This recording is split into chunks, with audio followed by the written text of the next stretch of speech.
In part 1, we found the number of decreased stitches in the V-neck. Now let's figure out the number of rows we'll be spreading those decreased stitches over on our neckline shaping. We're going to stop an inch from the top, and that top is our top neck. So we've got on our measurements chart a number that is top neck to the underarm yarn.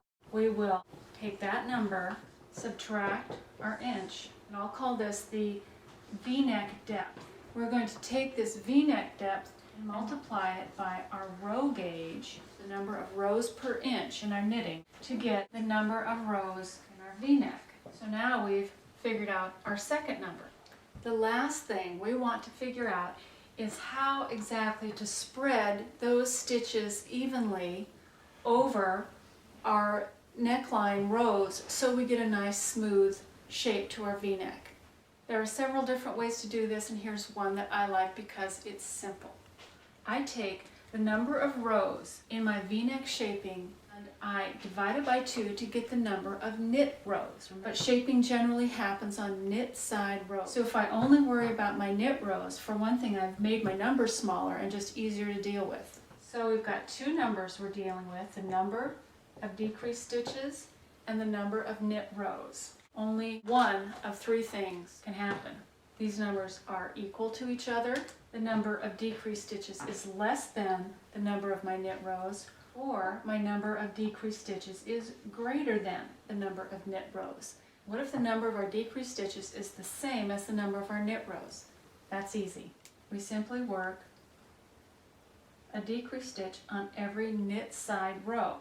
What happens when I have more knit rows than decreased stitches? Let's say 20 knit rows and 17 decreased stitches.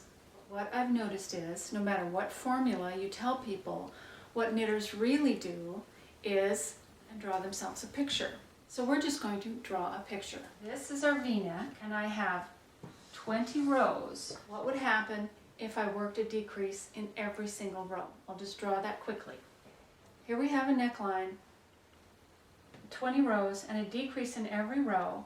So of course we have 20 decreased stitches. Well, we only want 17. So we have 3 more decreased stitches than we want. I'm going to go to my drawing and look for a way to get rid of my 3 decreased stitches. Here's a very simple way. 1, 2, 3. So I'm just going to put this symbol to indicate plain knit row. Now, although my plain rows are not spread evenly along this neckline, that's okay, because when you stack your decreased stitches at the bottom, what you get is a very slight curve to your V-neck that is still very smooth and looks very nice. So it's as simple as this. Draw your sketch, put a decrease in every row, and leave your first decrease at the top and just go every other row. Take out decreases until you've reached the number you want. What happens when we have more decreased stitches than we have knit rows? Let's say I have 21 decreased stitches that I want to work along a neckline that only has 18 knit rows. Again, we draw a picture. 18 rows. I'm going to go through again and draw a decreased stitch on every row. Now I've got 18 decreased stitches, but I want 21 decreased stitches. I'm 3 short. I need 3 more decreased stitches. Now here's the one time I'm going to talk about decreasing on the purl side. There is a way to decrease on the purl side that looks very consistent with the knit side decreases. But this time I'm going to start at the bottom, and I am going to add my 3 purl side decreases. 1, 2, 3. Again, that will concentrate our decreased stitches at the bottom of the V and give us that same very slight curve to our V-neck that is still very smooth. So now let's look at Nikki's numbers. Our back neck width is 8.5. Our ribbing is 2 inches. So our neck opening equals 10.5 inches. Again, that's here to here. Now, if we take that 10.5 inches and we multiply it by our stitch gauge, we get 50.4 stitches in our neck opening. We need to make this an odd number So this now becomes 51 stitches. Now our center stitch needs to be subtracted. So we have 50 stitches to decrease on this neck opening, on this V-neck. But we want to know how many stitches to decrease each neck edge. We divide 50 by 2 to get 25. We're going to give back that selvage stitch, so we subtract 1 from that to get 24 stitches. So this is our first number on Nikki's sweater. Decrease 24 stitches each neck edge. Now let's figure out the number of rows.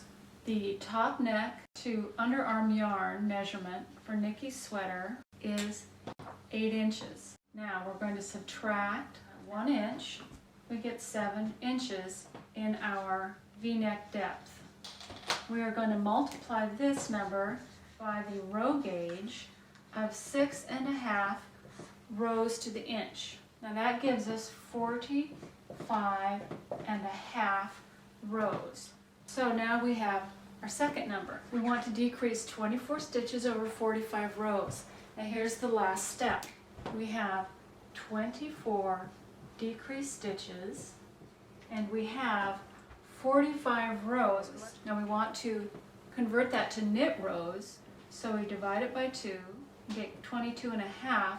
So we're going to round it down to 22. So we have 22 knit rows. I'll simply draw in a decreased stitch on every row.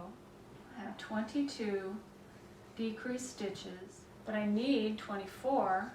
I need to add an additional 2 decreased stitches. I will do that using our purl side decreases, starting at the bottom, 1, 2. And that is our pattern. I can fill in this last part of my instructions by drawing my little picture.